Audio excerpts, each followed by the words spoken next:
Qui a touché mon manteau? L'Écriture déclare dans l'Évangile selon Marc, chapitre 5, versets 25 à 34, qu'une femme souffrait d'une perte de sang depuis 12 ans.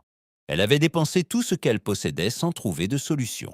Lorsqu'elle entendit parler de Jésus, elle dit en elle-même que si elle pouvait seulement toucher le bord de son manteau, elle serait sauvée. Alors, avec foi, elle se fraya un chemin dans la foule jusqu'à toucher le manteau du Maître. Ce miracle se produisit pendant que Jésus se rendait à la maison de Jaïrus. Au milieu de cette marche, un autre miracle l'attendait sur le chemin.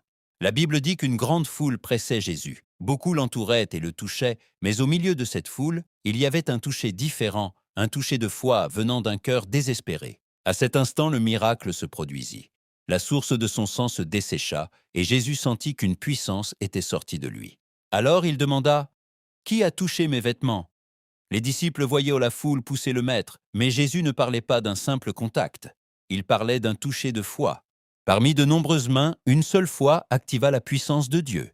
Alors la femme tremblante s'approcha et dit toute la vérité. Et Jésus lui répondit par des paroles qui changèrent son histoire. « Ma fille, ta foi t'a sauvée. Va en paix et sois guérie de ton mal. » Il l'appela fille, et en un instant non seulement sa maladie fut guérie, mais sa dignité fut aussi restaurée. D'un côté se trouvait Jaïrus, un homme important. De l'autre, cette femme anonyme et rejetée, mais tous deux avaient des besoins exactement de la même chose, la puissance de Jésus-Christ. Ce miracle nous rappelle que tous ceux qui sont près de Jésus ne le touchent pas réellement.